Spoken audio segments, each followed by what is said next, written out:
పాలకొల్లు పరిషత్తు ద్వారా అనేక నాటకాలకి మార్గదర్శకత్వం వహించి తర్వాత సినీ రంగంలో ప్రవేశించి అద్భుతాలు సాధించినటువంటి మన ప్రియతమ దర్శకులు కోడి రామకృష్ణ గారికి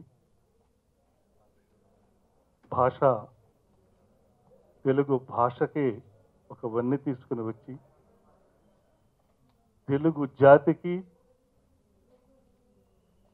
తెలుగు వాడికి ఉనికిని గౌరవాన్ని విశ్వాంతరాడాలలో చాటి చెప్పిన మన అన్న నందమూరి తారక రాముని భాషతో గెలిచినటువంటి విదుషీమణి మా నందమూరి లక్ష్మీ పార్వతి గారికి, అలాగే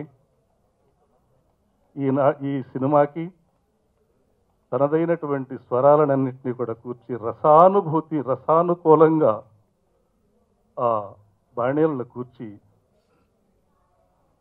సంగీత దర్శకత్వాన్ని ప్రతిభను చాటుకున్న మా వీణాపాణి గారికి, ఇక్కడ హీరో పాత్ర అందాం స్త్రీగా భావించను, నేను ఇప్పుడు పురుషుడిగానే భావిస్తాను, మంగాదేవుడి గారికి, అలాగే రాబోతున్నటువంటి సోదరుడు, ఆత్మీయ సోదరుడు, మహానటుడు మన జయప్రకాష్ రెడ్డి గారికి, నిర్మాత అన్ని బాధ్యతలు భుజాన వేసుకుని తనదైనటువంటి ఒక పద్య నాటకానికి ఒక పద్యాన్ని బ్రతికించాలనేటువంటి ఆశయంతో ఈ సినిమా తీసినటువంటి సోదరుడు. నాటకము సినిమాగా ఇది ఒక నిజంగా కొత్త ప్రయోగమే, ఇది అద్భుతమైన ప్రయోగం కూడా. నాటకాలు ఎంత ప్రాచుర్యం పొందినాయో తెలుగుదేశాన్ని అందరికీ తెలిసినటువంటి విషయమే. మనకి మొట్టమొదట 1842లో అనుకుంటాను లూమియర్ సోదరులు అనే వాళ్ళు ద రైజింగ్ ట్రైన్ అనేటువంటి ఒక మూవీ తీశారు. అప్పుడు ద రైజింగ్ ట్రైన్. అయితే ఆ మూవీ చూస్తానికి అప్పట్లో అంటే మాటలు లేనటువంటి సినిమానే అది ఇక్కడ కూడా మొట్టమొదట విజయవాడలో థియేటర్, చాలా పాత థియేటర్ ఒకటి ఉండేది అనుకుంటా, దాంట్లో వేస్తే వెళ్ళినటువంటి ప్రేక్షకులు అక్కడ ట్రైన్ ఇలా మూవ్ అవ్వగానే మొత్తం పరిగెత్తుకుంటూ వెళ్ళిపోయారట బయటికి భయంతో. ఆ విధంగా ప్రారంభమైనటువంటి సినిమా తర్వాత ఏ విధంగా అనువాదంతోనే మనకు నిలబడిందంటే, కేవలం పౌరాణిక సినిమాల వల్లే చిత్ర పరిశ్రమ నిలదొక్కుందంటే అందులో అతిశయోక్తి లేదు. అందువల్ల అనువాదంగా వచ్చినటువంటి ఎంతోమంది తిరుపతి వెంకట కవులు కానివ్వండి, తర్వాత మరి బల్జేపల్లి లక్ష్మీకాంత కవి గారు కానివ్వండి, తర్వాత జాషువా గారు కానివ్వండి, వీళ్ళందరూ ప్రతి ఒక్కళ్ళు ఆనాడు తెలుగు సాహిత్యంలో ప్రతి ఒక్కళ్ళు కూడా నాటకం రాయనటువంటి మహానుభావులే లేరు. వీరేశలింగం గారు మొట్టమొదట, అదేవిధంగా గురజాడ అప్పారావు గారు కన్యాశుల్కం అందరికీ తెలిసినటువంటి విషయమే. ఇలా రాసినటువంటి నాటకాలు, దాంతోపాటు ప్రతి ఒక్క రచయిత కూడా అంటే ఆధునికాంధ్ర సాహిత్యంలో 18వ శతాబ్దంలో మొదటి పాదంలో అడుగుపెట్టిన దగ్గర నుంచి ఈ సాహిత్య రంగంలో మొట్టమొదటిగా వచ్చినటువంటి నాటకాలే తెలుగు సాహిత్యానికి ఊపిరి పోసాయి. అందుకే తుమ్మల సీతారామ చౌదరి గారు కూడా అంటారు, కుటిల శాస్త్రవ గుండె లెదరగా ఇటు సేతు అటు గంగగాగా ఎల్ల తెలుగునేలే తెలుగు భాష అని అంటారు. ఎప్పుడైనా మన వేదాలు చరిత్రని చదవాలంటే అన్ని పుస్తకాలు మనం చదవలేము, కానీ లక్ష్మీభారతి గారితో కూర్చొని వింటే చాలు అన్ని పురాణాలు చదివినట్టే. అలాగే మా జయప్రకాష్ రెడ్డి గారికి, ఇందులో హీరో కమ్ హీరోయిన్ హరిశ్చంద్ర పాత్ర ధరించిన మంగాదేవి గారికి, మా వీణాపాణి గారికి, అన్నిటికంటే మనం ఈ రోజులు అభినందించాల్సింది ఏంటంటే, గ్రామర్ మీద నమ్మకం మీద నమ్మకం లేకుండా, నమ్మకం పెట్టుకోకుండా ఈ నాటకాన్ని సినిమాగా తీసిన మిస్టర్ గోపాలరావు గారిని ఎంతైనా అభినందిస్తున్నాం. ఓకే, ఈరోజు మన తెర వెనక పాడిన ఒక పద్యం నాకు ఎంత గుర్తుకొస్తుందంటే, ఆ దసరా ఉత్సవాలు జరుగుతాయి పాలకొల్లో మా ఇంటి దగ్గరే. అక్కడ ప్రతి నాటకం రోజు తెర ముందు ఈ పాట పాడతారు. పాడినప్పుడు నేను మా స్టూడెంట్స్, మా కుర్రోళ్ళు అందరం కూడా వెళ్ళి వాళ్ళతో కూర్చొని ఆ పాటలో గొంతు కలుపుతాం. మళ్ళీ ఈరోజు అది చూసినందుకు నాకు చాలా థ్రిల్గా ఉంది. నేను ఈరోజు ఈ మీటింగ్కి వచ్చింది ఒక డైరెక్టర్గా కాదు, పద్య నాటకం మీద ఉండే ఒక ఫ్యాన్గా వచ్చాను నేను. ఎందుకంటే నేను 7వ తరగతి నుంచి అంతకు ముందు నుంచి కూడా పద్య నాటకాలంటే చాలా ఇంట్రెస్ట్. పాడకపోయినా పాడలేకపోయినా నేను నరసాపురం సైకిల్ తొక్కెళ్ళి అక్కడ వైజయంతి టాకీస్లో టికెట్ డ్రామా వేసేవారు. అక్కడ ఉండే పోలీస్ని వాళ్ళని మా ఫ్రెండ్స్ పట్టుకొని లోపలికి ప్రవేశం తీసుకొని ఫ్రంట్ సీట్లో కూర్చునేవాడిని. ఈలపాటి రఘురామయ్య గారు, పీసపాటి గారు, షణ్ముఖ ఆంజనేయరాజు గారు, వీళ్ళందరి డ్రామాలు కూడా నేను చూశాను. అది ఎంత ఇంట్రెస్ట్ అంటే వాళ్ళకి, అది తెల్లారుజాము 6 అయ్యేది నాటకం అయ్యేటప్పటికి. అప్పుడు ఒక పద్యం ఉంది, అదేంటంటే కృష్ణుడు పాడతాడు, ఇతనికి ఇంకా చాలా కాలం దాకా, చాలా టైం దాకా ప్రాణం పోదు, మనకెందుకు ఇది శ్రమ, వెళదాం రండి అని పద్యాన్ని కట్ చేసేవాడు, దుర్యోధనుడి పద్యాన్ని. ఇంతలోగా ఆటంట నాయుడు గారు లేచి ఇంకనో ఉన్నది అని ఆయన మళ్ళీ పద్యం పాడేవాడు. ఎంత సిన్సియారిటీ ఇందులో. అలాగే మా పాలకొల్లో మా ఇంటి దగ్గర వేసిన నాటకంలో చందాలు 3 పార్టీలు, ఈ నాటకం వేయాలని ఒకడు, ఆ నాటకం వేయాలని ఒకడు, అది వేయాలని ఒకడు. ఒకరోజు పెద్ద గొడవ జరిగింది. ఒకడేమో గయోపాఖ్యాన్ని వేయాలని, ఒకడేమో బొబ్బిలి యుద్ధం వేయాలని వేస్తే సరే అని ఆ రూముల్లో అందరూ మేకప్ వేసుకుంటున్నారు ఎరుపు రంగుతోటి. ఒకడికే ప్రాబ్లం వచ్చింది, కృష్ణుడు పాత్ర వేసేవాడికి. ఆయన తెల్ల రంగు వేసుకొని ఇప్పుడు నేను ఎరిపోయాలా వెళ్ళిపోయాలా చెప్పండి అయ్యా అని గొడవ చేసేవారు. ఈ కళామ తల్లి ఆశీర్వచనంతో, నాటకమాత ఆశీర్వచనాలతో, మీ అందరి యొక్క ఆశీస్సులతో కొంత కీర్తి ప్రతిష్టలు తెచ్చుకున్నాను. అయితే కీర్తి ప్రతిష్టలు తెచ్చుకోవడానికి కారణం కూడా ఉంటాయి. అవకాశం అనేది రావాలి. అవకాశం రాకపోతే ఎంత గొప్పవాడి కూడా పెద్దవాడు కాలేడు. అలాంటి అవకాశాలు నాకు లభించాయి. అదృష్టం ఉంటే అవకాశం వస్తుంది, అదృష్టం ఉంటే అవకాశం వస్తుంది. ఆ అవకాశాన్ని వినియోగించుకొని మీ అందరి మన్ననలు పొందుతున్నాను. నేను పెద్ద గొప్పవాడిని అని చెప్పలేదు. అయితే ఆ కళామ తల్లి యొక్క ఆశీస్సులతో ఇంతవాడిని అయ్యాను కాబట్టి కళామ తల్లికి సేవ చేయాలి, నాటక రంగాన్ని నిలబెట్టాలి, నాటక రంగాన్ని మరల పునర్వైభవానికి తీసుకురావాలంటే ఏమిటి చేయాలని ఒక ఆలోచన వచ్చింది. ఏమిటి చేయాలంటే అన్నిటికంటే సినిమా మీడియా ప్రధానమైంది జనంలోకి వెళ్ళాలంటే. దానికి ముందుగా మా గుమ్మడి గోపాలకృష్ణ గారే నాకు స్ఫూర్తి.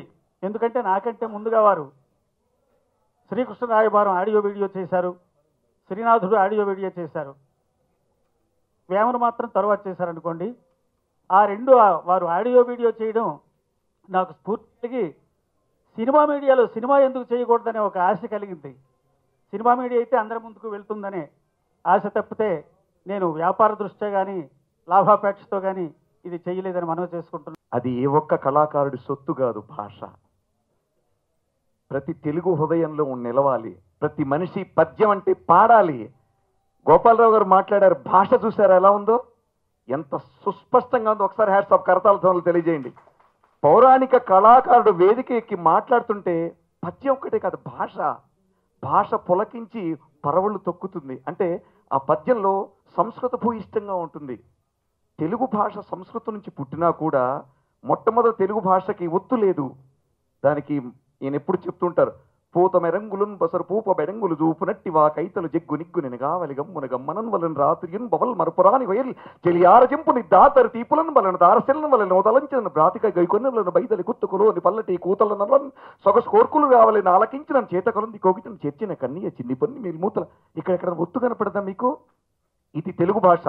అదే మహాకవి ఇప్పట్టున సంస్కృతం పచరించిన పట్టున భారతీ వధూటి తపనీయ గర్భనికటి భవదానన పర్వసాహితి భాతక నాటక ప్రకర భారత సమ్మత ప్రభ సీతనగాత్మజా గిరిశేఖర సీతమయూఖ రేఖిక పాత సుధా ప్రపూర బహుభంగ ఘుంగుమాన్ బట్టి జాతక తాళ యుగ్మల సంగతి తుంచు పంచిక మృదంగాత తతే హిత హితాధిత దంధను దిందిమి వ్రాతనయానుకూల పదవార హుక్కుజ ఆదికింకిని దిండ్ర. ఇక్కడ మొత్తం ఒత్తులున్నాయి. ఇది సంస్కృతం. మనిషి మేధస్సు ఎంత గొప్పదో చెప్తున్నాను. శ్రీకృష్ణదేవరాయలు గారు అల్లసాని పెద్దన అష్టదిగ్గజాలు కూర్చున్నప్పుడు ఒక ప్రశ్న వేశారు అందరినీ. ఏమయ్యా మిమ్మల్ని అందరినీ పోషిస్తున్నాను చక్కగా, ఇవాళ సరదాగా నేను ఒక ప్రశ్న మిమ్మల్ని అడగాలనుకుంటున్నాను అన్నారు.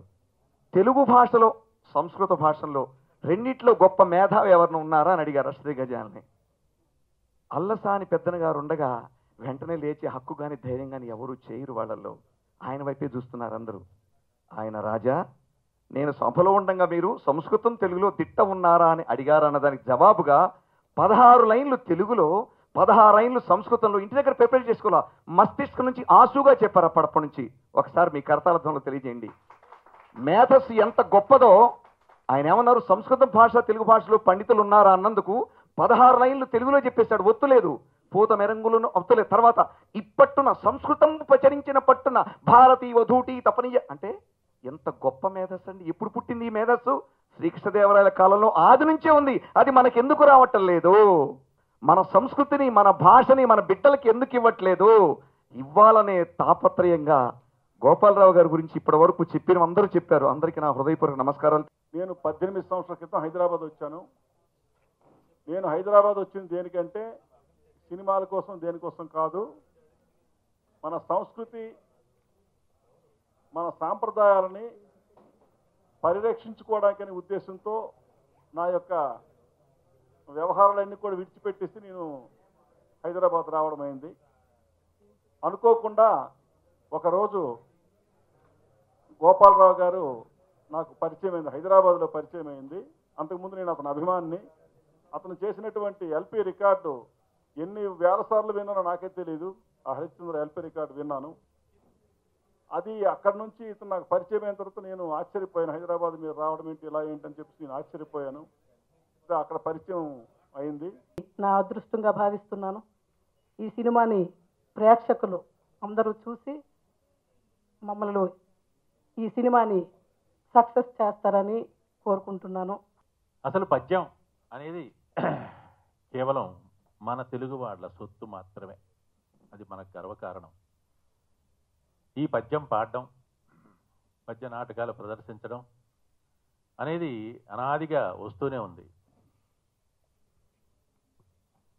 ఇది ఇక్కడికి వచ్చేంత వరకు నేను నిన్న చెప్పాడు కానీ తమ్ముడు గోపాల్, నేను సినిమా అనుకోలే, నాటకం అనే అనుకున్నా.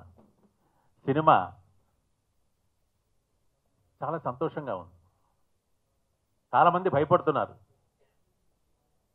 పౌరాణిక చిత్రాలు నిర్మించడానికి కానీ, జానపద చిత్రాలు నిర్మించడానికి కానీ ఇదివరకు చాలా ప్రేరణ, చాలా ప్రోత్సాహం ఉండేది. కానీ ఇప్పుడు లేదు, తగ్గిపోయారు. చూసే ప్రేక్షకులు తగ్గిపోయారు. అంటే కాలం మారుతోంది, యువత మారింది. ఇవాళ పద్య నాటకాలు చూడటానికి రమ్మన్నప్పుడు ఇదివరకు రాత్రి 10 గంటలకు మొదలు పెడితే తెల్లవారు 6 దాకా జరిగేది అని చెప్పి అందరికీ తెలుసు. కానీ ఇప్పుడు దాన్ని 2:30 గంటలకు కుదించారు. ఈ 2:30 గంటలకు కుదించిన తర్వాత పద్య నాటకం ఇంకా ఇంకా ఇంకా ఇంకా వెలుగొందుతూనే ఉంది. ఎందుకంటే రకరకాల ఇతివృత్తాలు, రామాయణం కానీ, భారతం కానీ, ఇంకా ఎన్నో మనకున్న చారిత్రాత్మకమైన గ్రంథాల్లో కానీ అలాంటి అంశాలు తీసుకొని చాలా చక్కటి నాటకాలు రచిస్తున్నారు. ముఖ్యంగా మన నంది నాటకోత్సవాలు కూడా దానికి దోహదం చేసినాయి. మళ్ళీ ఒక పునరుజ్జీవం కూడా కలిగింది. అయితే నేను నా నెల నాటక ప్రదర్శనలో కూడా ప్రతి 4 నెలలకి ఒకసారి ఒక పద్య నాటకం చేయిస్తున్నాను. నాటకం అనేది ఇంకా ఇంకా ఇంకా ఇంకా ప్రాచుర్యం చెందాలి. ప్రతి ఊళ్ళో, ప్రతి వారం, ప్రతి ఆదివారం ఒక నాటక ప్రదర్శన జరుగుతూ ఉండాలి అని ఆశించే ఒక జీవిని నేను. Please subscribe. Please do subscribe. Please subscribe. Please subscribe. Please subscribe to our YouTube channel.